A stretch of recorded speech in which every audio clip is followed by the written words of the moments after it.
Hola, ¿cómo están? Un placer saludarles. Hoy día vamos a hablar sobre la biopsia abdominal percutánea.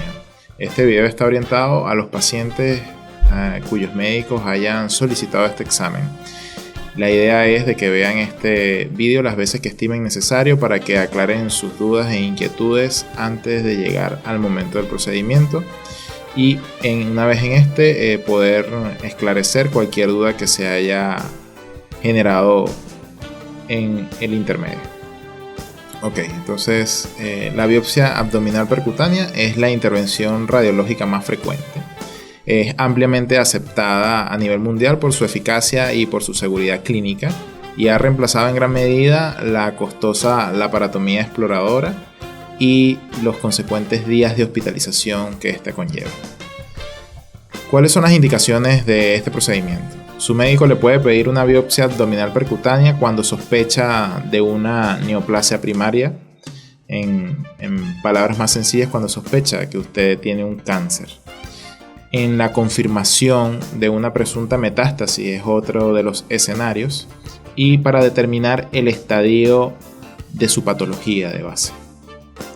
En otras situaciones también es posible solicitar este examen, que serían los diagnósticos de procesos benignos, como por ejemplo tumores que son benignos, quistes, infecciones o inflamaciones, como por ejemplo en la sospecha de hepatitis autoinmune. También se puede solicitar este examen para realizar análisis molecular de tejido y de esta manera monitorizar el tratamiento y ajustar la terapia. Las contraindicaciones de este examen, ¿cuál sería? La coagulopatía no corregible. Esto significa en palabras sencillas que su sangre no es capaz de coagular adecuadamente y que nosotros no podemos brindarle una terapia que mejore esta condición. Son casos excepcionales, pero esta sería la principal contraindicación del procedimiento. Otra situación sería las lesiones inaccesibles, por ejemplo una lesión que esté rodeada de hueso o que el acceso no sea seguro. En estas condiciones, aunque son extrañas, no es la técnica más adecuada. Y la tercera, en pacientes que no sean cooperadores. Esto también está sujeto a la posibilidad de hacerlo bajo sedación. En cuanto a la evaluación y preparación previa al procedimiento, lo ideal sería realizar una consulta previa al procedimiento. En esta consulta la principal duda será si está correctamente indicado su procedimiento, si existe alguna alternativa no invasiva que pudiera arrojar el diagnóstico definitivo, como en algunos tumores muy particulares existen pruebas en sangre que son suficientes para establecer con certeza el diagnóstico.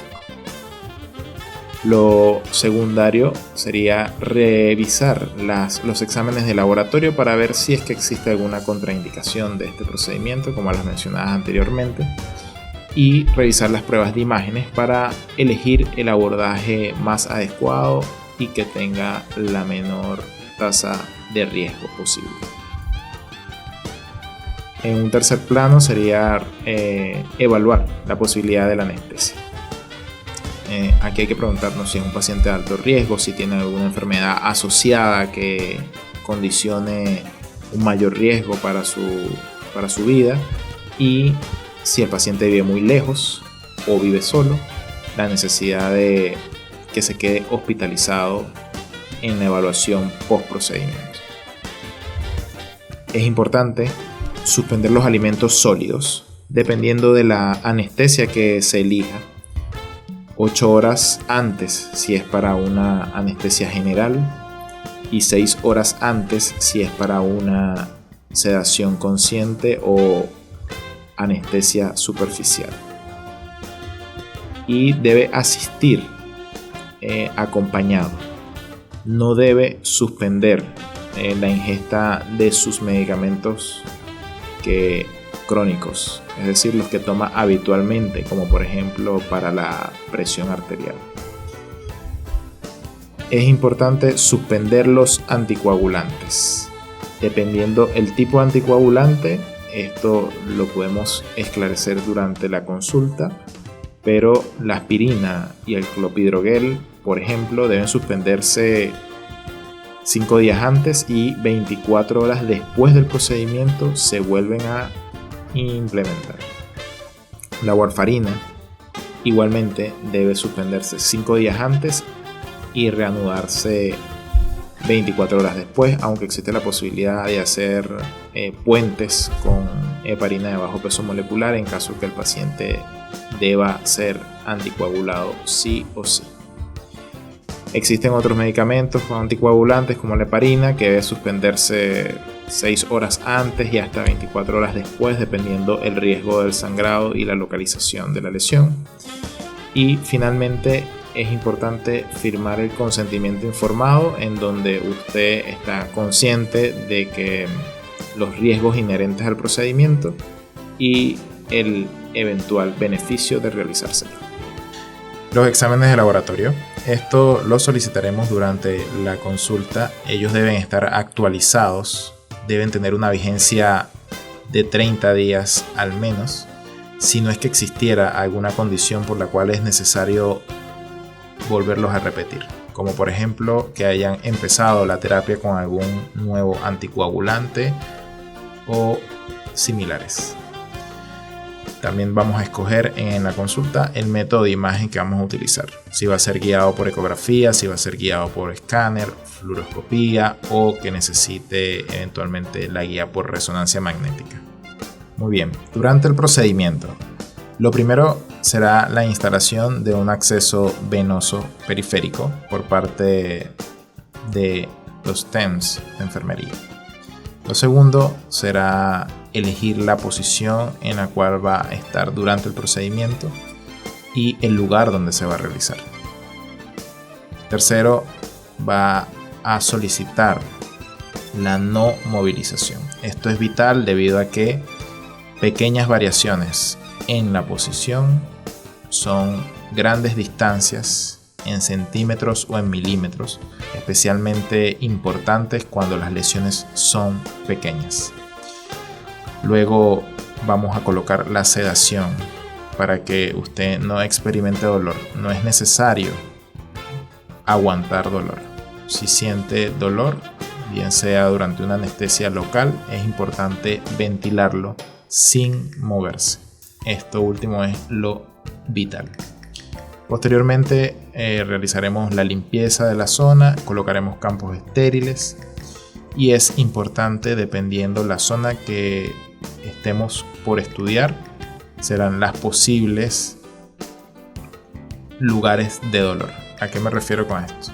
Por ejemplo, el hígado generalmente duele durante su manipulación en el epigastrio, es decir, en lo que comúnmente llamamos la boca del estómago, pero pudiera también irradiar un dolor al hombro derecho.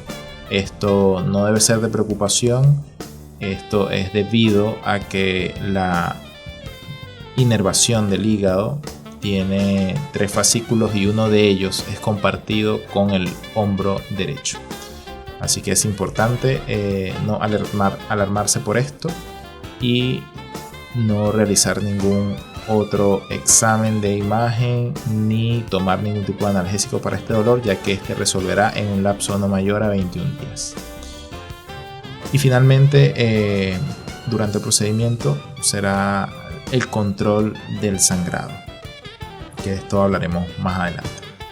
Una vez que logremos tomar la cantidad suficiente de muestras para que en un segundo tiempo anatomía patológica nos diga el nombre y el apellido de la lesión que usted posee, va a pasar a una sala de cuidados post procedimientos. En esta sala van a realizarse vigilancia de las constantes vitales cada 30 minutos por al menos 2 horas. Va a estar en decúbito supino, es decir, de espaldas por estas 2 horas. Si necesitase ir al baño, debe ser con ayuda, con una persona que dé soporte y vigile que no se lastime durante el traslado. Durante 1 hora posterior al procedimiento, en caso de ser anestesia local, va a estar en régimen 0 y si llegase a ser una sedación superficial, al menos 2 horas y una anestesia general, al menos 4 horas. Posteriormente va a iniciar la dieta líquida y dependerá de los hallazgos por imagen en cuánto tiempo más se realizará el control y con qué modalidad de imagen, es decir, con una rayos X, con una ecografía, con un escáner, etc. Eso lo decidiremos individualmente según el caso. Y es importante advertir cuáles son los signos de complicación. En caso de sangrado, cuáles serían las características del sangrado que serían de alarma, dependerá de la zona a estudiar.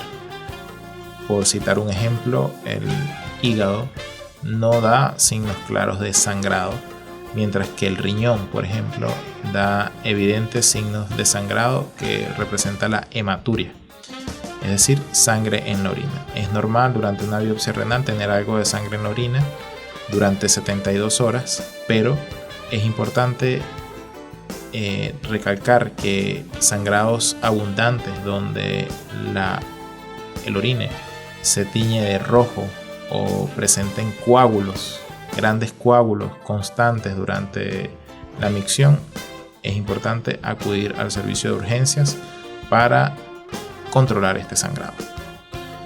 Resultados. Dependerá de dónde se realice. Puede ser desde 10 días hábiles hasta 4 semanas, el tiempo en que anatomía patológica ofrezca el resultado. Esto tiene una tasa de éxito alrededor del 80 al 95% descrito en la literatura, y este porcentaje de error generalmente obedece a tomar muestras de una parte de la lesión que esté necrótica. Me refiero con esto a una parte de la lesión que no tenga viabilidad tumoral, es una zona del tumor que haya quedado desprovista de sangre. Los tumores generalmente crecen del centro hacia la periferia en una tasa de reproducción que en ocasiones es mayor a la posibilidad de generar nuevos vasos que nutran la lesión, y por eso el centro o el núcleo de las lesiones tienden a necrotizarse. En estos casos será necesario, por sugerencia del anatomopatólogo, tomar una segunda muestra. Hablemos finalmente de los riesgos asociados o inherentes al procedimiento. En general están alrededor del 2%. El riesgo por lejos mayor es la hemorragia, en cerca del 1.8%, y este riesgo es variable dependiendo el órgano que se estudie. Por citar un ejemplo, el riñón, por su alta vascularización, tiene un riesgo un poco mayor de sangrado. Contamos con diferentes técnicas para disminuir el sangrado, bien sea utilizando coágulos de su propia sangre o utilizando esponjas hemostáticas que detienen el sangrado, e incluso medicamentos endovenosos que pudieran mejorar la coagulación, a fin de asegurarnos de que no exista un sangrado posterior a la biopsia que sea representativo desde el punto de vista hemodinámico. Las infecciones, el riesgo de infección es muy bajo debido a la técnica estéril que se emplea y a los cuidados que se realizan durante y posterior al procedimiento. La lesión de otro órgano es cerca del 2%. Pasar inadvertidamente a pinchar otro órgano es una de las complicaciones que está asociado a la cooperación del paciente. Pacientes que se mueven durante el procedimiento, existe el riesgo de lesionar otra víscera que no sea la objeto de estudio. El riesgo de neumotórax, que sea, esto representa el 3%, el neumotórax representa el 3%. Será el paso de aire entre la pared y el pulmón. Esto ocurre con poca frecuencia, pero es algo que hay que advertir de su riesgo debido a la sensación de cansancio y de dificultad respiratoria que pudiera experimentar durante el procedimiento. Esto igualmente es tratable en el momento. El riesgo de pancreatitis cuando las lesiones son pancreáticas es cerca del 4%. Esto, debido a la naturaleza del tejido pancreático, es endeble y tiende a inflamarse con facilidad. Y finalmente la diseminación del tumor a través del trayecto de la aguja es muy bajo, está descrito en 0.009%, y el riesgo de muerte en 0.003%.